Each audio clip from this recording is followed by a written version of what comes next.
have lasting effect. Again, I'll say, the election didn't turn out like we wanted it to. Certainly not as we planned for it to. But understand that the work we put into it was about empowering people. That's the spirit with the work we did.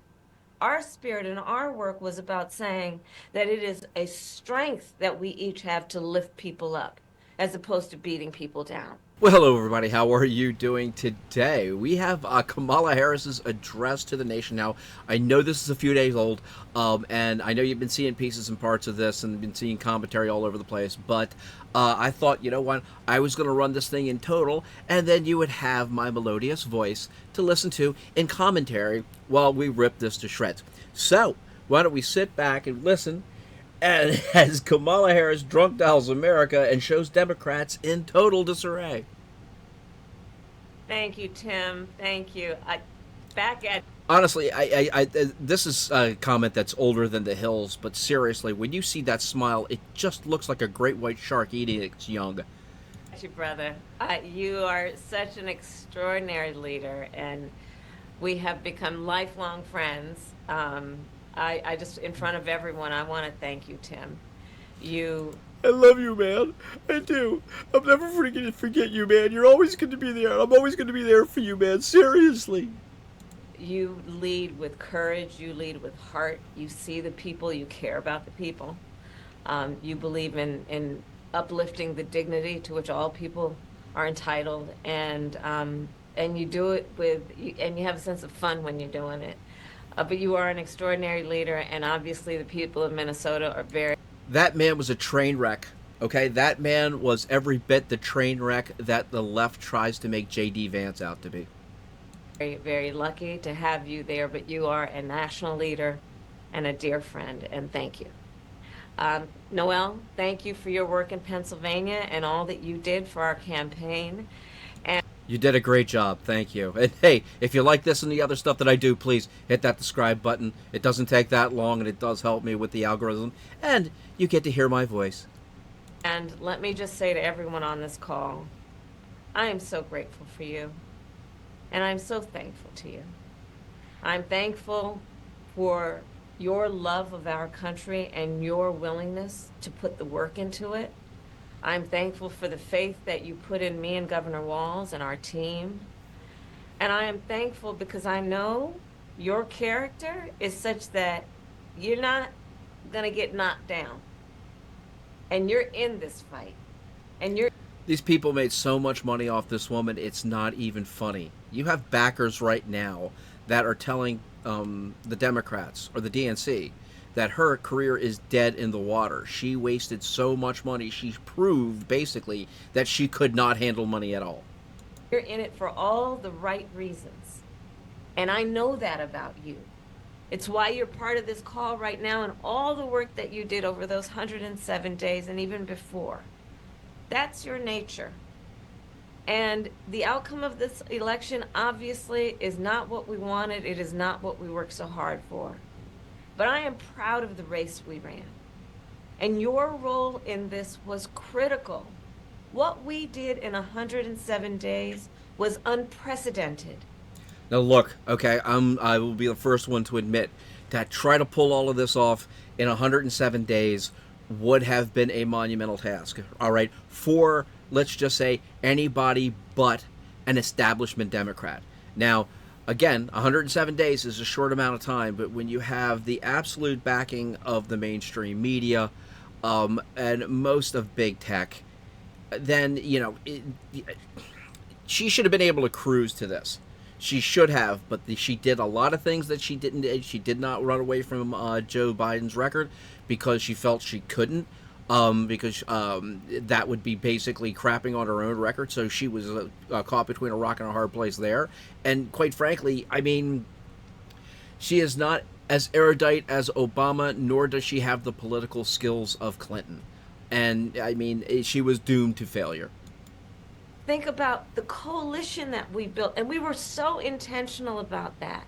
You would hear me talk about it all the time. Being a daughter of parents who are active in the civil rights movement, I know and believe that the best movements that are about progress in our You notice that she doesn't really say came from a middle class background anymore, which I think is absolutely hilarious. Country mean that it's leaders that we are dedicated to the coalition, to bringing people together that seemingly have nothing in common, but have everything in common. A coalition where we bring people together based on a deep love of our country and our understanding that the strength of our country will be a function of our willingness to put in the work, and that we will do that work with a sense of joy, yes, with a sense of work ethic and understanding it's going to be hard, but it's good work. It's good work to be engaged in a collective fight for America's future. She is so blitzed right now. I swear to God, she is so blitzed right now. It's either that or the painkillers. And it means so much to me and to Governor Walz that you knocked on doors, you called friends, you called in favors. You said, hey, I showed up at your softball game. Now I need you to show up at the campaign office. You put in the time. It was personal for you. She does her absolute level best to come off as personable, and she just can't do it. And you gave all that you could to support our campaign. Because of your efforts, get this, we raised an historic $1.4 billion, almost $1.5 billion from grassroots supporters alone, the most in presidential campaign history. Nearly 8 million donors contributed an average donation of about $56 to fuel our people-powered campaign. And understand that the work that we did included the work that so many of you here did, which is to talk to first-time voters. Many of you are first-time voters. And to talk about how being involved can make a difference. And that remains true.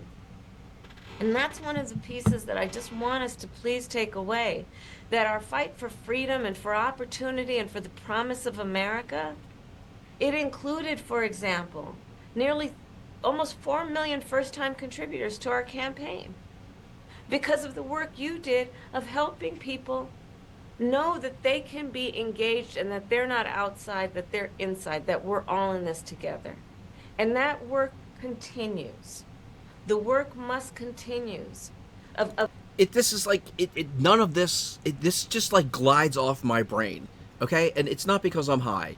It's because this none of this actually just it doesn't really make any sense. And it's just empty words. It's just like rah rah invective. It's crazy. And this is one of the main reasons why she didn't go anywhere and why she was not going to be able to come and overcome Trump.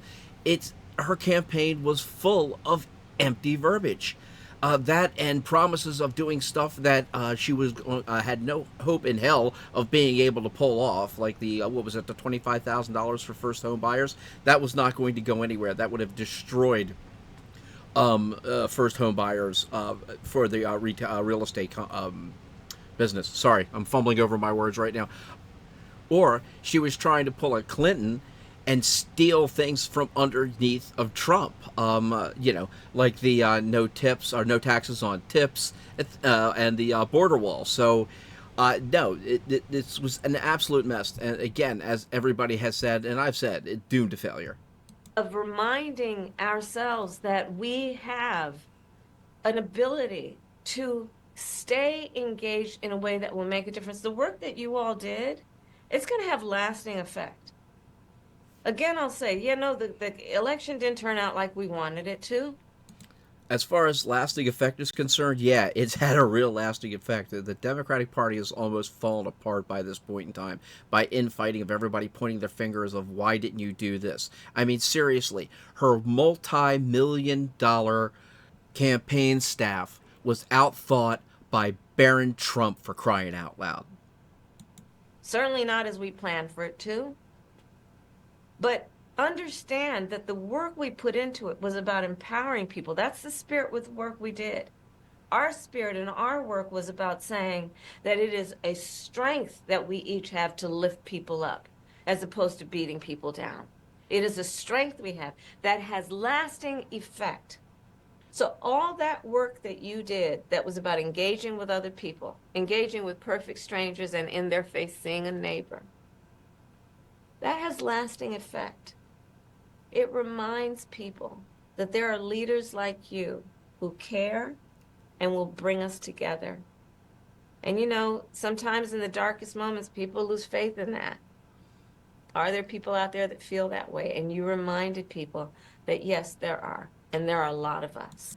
I swear to God, she is like Scarlett Johansson in that movie Under the Skin, where she is the alien, just wearing the skin of some dead hooker. I swear to God, she comes off like she can't do it. She just can't do it. She's exactly like that, and I mean seriously. But however, unlike Scarlett Johansson, I have absolutely no desire to see this woman naked. And that strength cannot be taken from us. That is our strength. It cannot be taken from us. So listen, as I said the day after the election, I still strongly believe the light of America's promise will burn bright as long as we never give up and we keep fighting.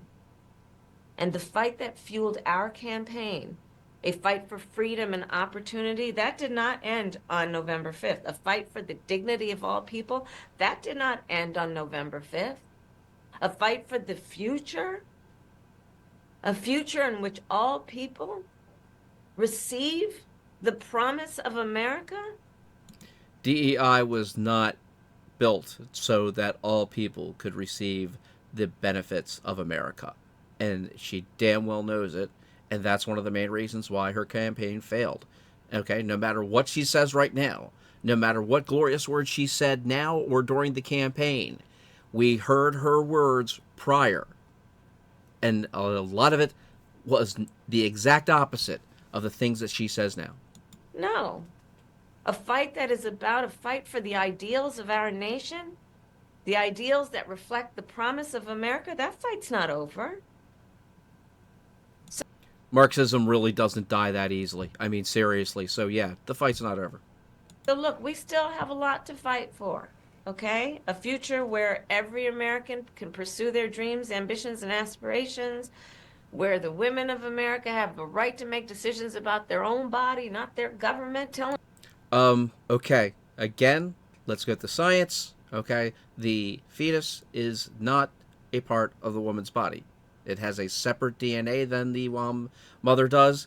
It is, however, cohabitating inside that space. All right. I'm sorry. That's just science. Telling them what to do. Our fight for the rule of law, for freedom for all, for equal justice, for the sacred principle that everyone, no matter where they start out, has certain fundamental rights and freedoms that must be upheld. We do. We do. It's called the Constitution. We have all of that stuff. The problem is that we have individuals such as yourself, mostly represented by the establishment Democrats, who like to pick at the edges and make sure that wounds are always still fresh. So that way we can't move on, because if we're always fighting, we're easier to control. That's not over. That fight's still in us and it burns strong. And I know this is an uncertain time. I'm clear-eyed about that. I know.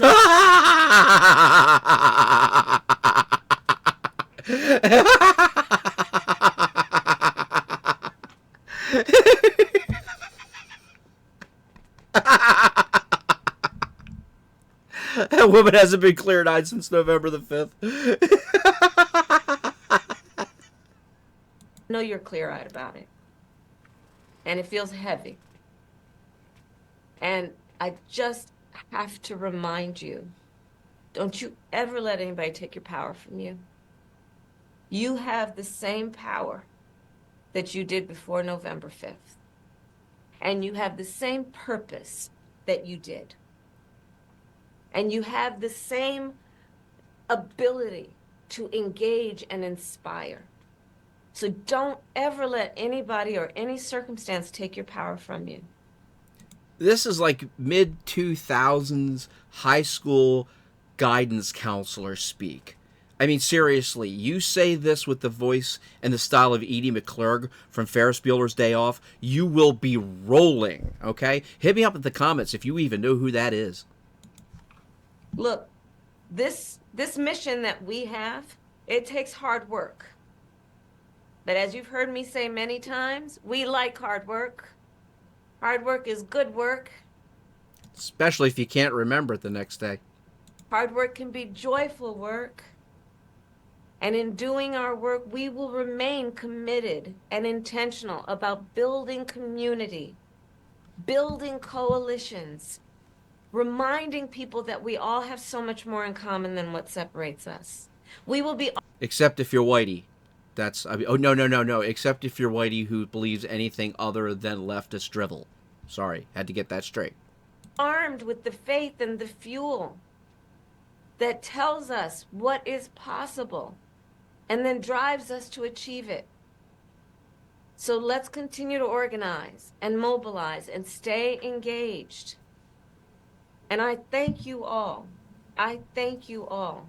We are all in this together, all right? We are all in this together. And on this practical eve of Thanksgiving, I wish everyone a happy Thanksgiving with the ability and to find the ability at this moment I love that hiccup there almost. to just remember there is so much to be thankful for. And so I wish for you that you are surrounded by the people you love and who love you. As you know, I encourage you to be around family in whatever way you compose that family, but to take a moment and just reflect on all the good you have done and all the good you have yet to do. We are powerful, those of us who love our country. Yes, you do have a lot of work to do. Let's put it that way. The Democrats are in complete disarray right now. There is complete infighting around here, and I don't know who okayed this. I cannot understand who okayed this address. I mean, it amazes me that you're trying to promote this woman who might actually, or does consider herself a candidate for 2028, and you put this out. I mean, and above and beyond all of the things that happened after the election. I mean, her not speaking that night, disappearing off to, Hawaii for a couple of weeks. It's crazy. She has absolutely torpedoed her political career. And the idea that 41% of the people polled that thought she would be a candidate in 2028, it just mystifies me. But the one thing that they don't show you in that whole little chart is that 16% of the people didn't like anybody up there. So that shows you that there are some within the Democratic Party, or excuse me, the Democrat Party, that do have some ounce of sense. So thank you all very much. This has been Kamala Harris, Drunk Dials America, and shows Democrats in total disarray. Thank you for joining me very much. Like, share, subscribe. Please hit that subscribe button. Hit the commentary. I love them. Thank you again. Later.